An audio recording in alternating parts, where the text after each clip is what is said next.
Yes, ready, 3, 2, 1, शुरू।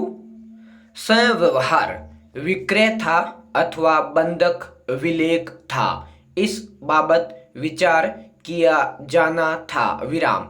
मामला साक्ष्य अधिनियम 1872 की धारा 92 विदिन ब्रैकेट 1 के प्रावधानों पर भी विवेचना की गई। विराम।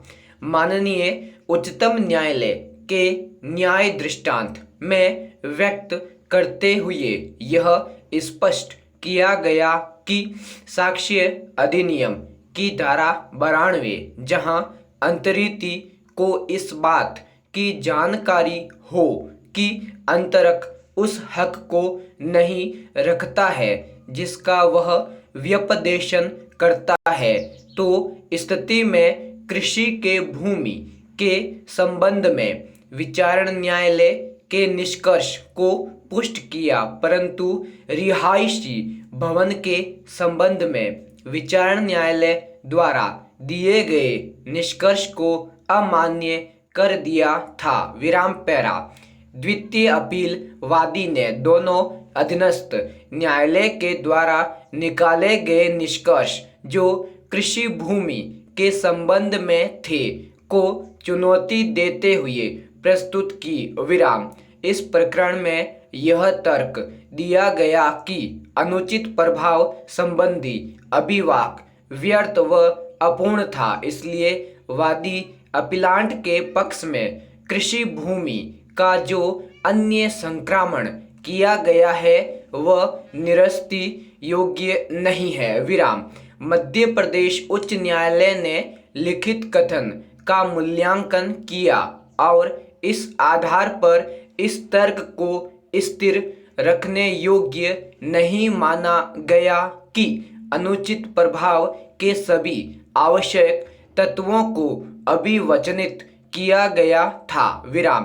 प्रश्नगत विक्रय विलेख के संव्यवहार को अनुचित प्रभाव को प्रमाणित होना माना गया था। विराम। प्रकरण में अपील प्रस्तुत कर यह तर्क दिया गया कि अनुचित प्रभाव की आवश्यक शर्तों को प्रमाणित नहीं किया गया था। विराम। अतः यह निष्कर्ष कि प्रदर्शी का दस्तावेज अनुचित प्रभाव के अधीन था दोषपूर्ण है। विराम। इस संबंध में उच्चतम न्यायालय के न्याय दृष्टांत सुभाष चंद्र बनाम गंगा प्रसाद की निर्भरता की गई थी। विराम। सुभाष चंद्र वाले प्रकरण में माननीय उच्चतम न्यायालय ने यह अभिनिर्धारित किया है कि अनुचित प्रभाव पर विचार करने वाले न्यायालय को दो बातों पर विचार करना चाहिए। विराम पैरा। इन दोनों विवाद्यकों के विनिश्चय के उपरांत तीसरा बिंदु उत्पन्न होता है जो कि भार संबंधी है। विराम। यदि संव्यवहार अंतःकरण के विरुद्ध होता है तो यह सिद्ध करने का भार की संविदा अनुचित प्रभाव से प्रभावित नहीं थी उस व्यक्ति पर होगा जो कि अन्य की इच्छा को नियंत्रित करने की स्थिति में हो। विराम। दत्तक के मामले में इसी सिद्धांत को जो उपरोक्त नरेश बनाम इचरज बाई वाले न्याय दृष्टांत में व्यक्त किया गया है। विराम।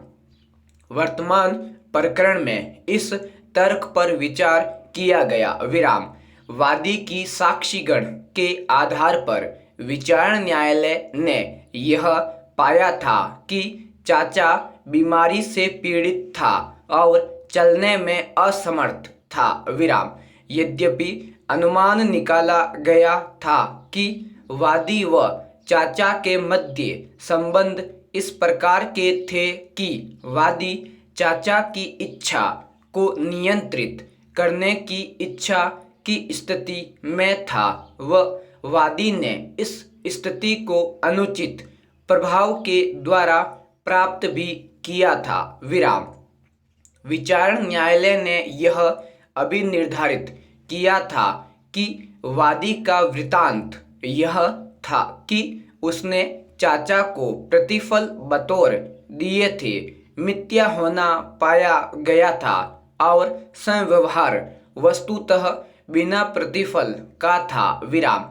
अतः प्रश्नगत दस्तावेज को, जो कि विक्रय विलेख के रूप में होना बताया गया था, न केवल अनुचित प्रभाव के द्वारा अर्थात अंतरीति द्वारा अंतरक पर अनुचित प्रभाव के कारण अविधिमान्य था, अपितु इस आधार पर ही अविधिमान्य होना इस बात का अवधारण किया जाना था कि क्या प्रश्नगत विलेख को प्रदर्श के विक्रय करार के निष्पादन के प्रतिफल पर होना कहा जा सकता है। पूर्ण विराम।